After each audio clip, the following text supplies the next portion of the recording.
संतोष तांडेल। हमारे one India कड़क news में आप सभी का स्वागत है। ओपी राजभर का बड़ा बयान, मदरसों में छपे जा रहे नकली नोट, अखिलेश यादव दंगे के दम पर और हिंदू मुस्लिम की राजनीति करते रहे। आइए देखते हैं ये खास खबर हमारे वन इंडिया कड़क न्यूज के सहयोगी आदेश शर्मा, फर्रुखाबाद, उत्तर प्रदेश से।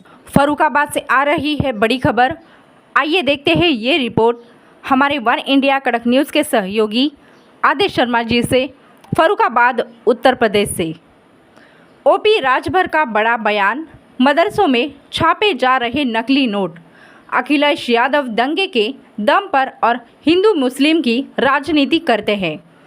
उत्तर प्रदेश के फर्रुखाबाद पहुंचे उत्तर प्रदेश सरकार में पंचायती राज मंत्री ओम प्रकाश राजभर अखिलेश यादव पर बड़ा हमला बोला। उन्होंने कहा कि अखिलेश यादव दंगे के दम पर और हिंदू मुस्लिम की राजनीति करते हैं।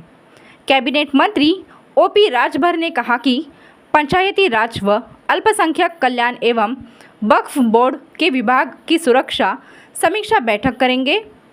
फर्रुखाबाद जनपद में विभागों की क्या प्रगति है, जो सरकार की मंशा है उसके अनुरूप काम हो रहा है या नहीं हो रहा है, जो केंद्र सरकार और प्रदेश सरकार की योजनाएं संचालित हैं उनमें प्रगति क्या है, और पार्टी का कार्यकर्ता सम्मेलन है उसमें भी शामिल होना है और देखना यह है कि जिले में पार्टी की सुभापा की क्या स्थिति है।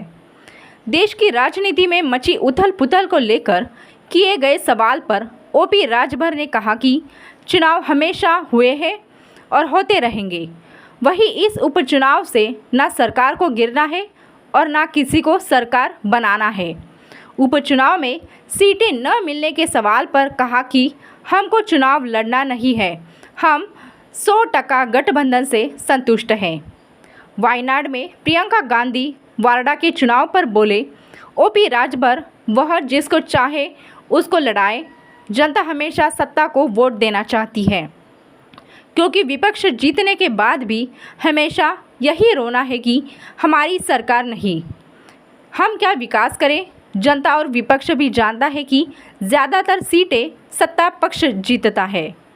बहराइच में भाजपा विधायक द्वारा FIR लिखाने के सवाल पर ओपी राजभर ने कहा कि बीजेपी विधायक के बेटे के साथ हुई घटना पर रिपोर्ट दर्ज हुई। बहराइच की घटना को लेकर पंचायती राज मंत्री ने कहा कि हम वहां के प्रशासन को और ADG को अमिताभ यश को बहुत धन्यवाद देते हैं। सूझबूझ से उन्होंने माहौल बिगाड़ने वाली लोग थे, उनको समझा बुझाकर उनको ठीक रखा। कानून व्यवस्था पर विपक्ष द्वारा सवाल उठाए जाने के सवाल पर कहा कि ये विपक्ष की साजिश है। विपक्ष को सोचना चाहिए, जब उत्तर प्रदेश में समाजवादी पार्टी की सरकार थी तब 815 दंगे हुए और लगभग 1300 लोगों की जनहानि हुई थी। संपत्ति का कितना नुकसान हुआ उसका कोई आंकड़ा नहीं है।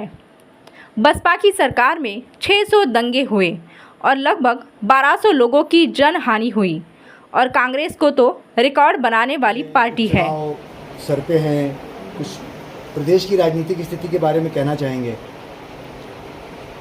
देखिए, उपचुनाव तो हमेशा हुए हैं, होते रहेंगे। इस उपचुनाव से न सरकार को गिरना है न किसी को सरकार बनाना है। उपचुनाव में जो टिकट वितरण हुआ उससे आप संतुष्ट हैं?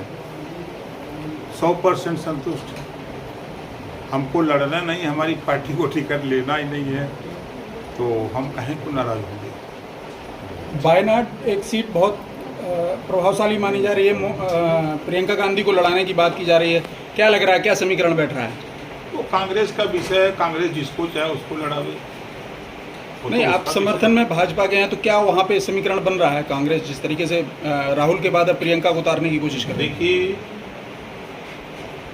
हमेशा जनता सत्ता पक्ष को वोट देना चाहती है, क्योंकि विपक्ष जीतने के बाद यही रोना रोता है कि हमारी सरकार नहीं है, हम क्या विकास करें। और जनता भी जान रही है और विपक्ष भी इस बात को जानता है कि ज़्यादातर सीटें सत्ता पक्ष जीतता है। अब आप लोग भी जान रहे हैं, तो उसमें क्या करना। बहराइच दंगे, देश दुनिया की खबरों के लिए जुड़े रहिए वन इंडिया कड़क न्यूज के साथ।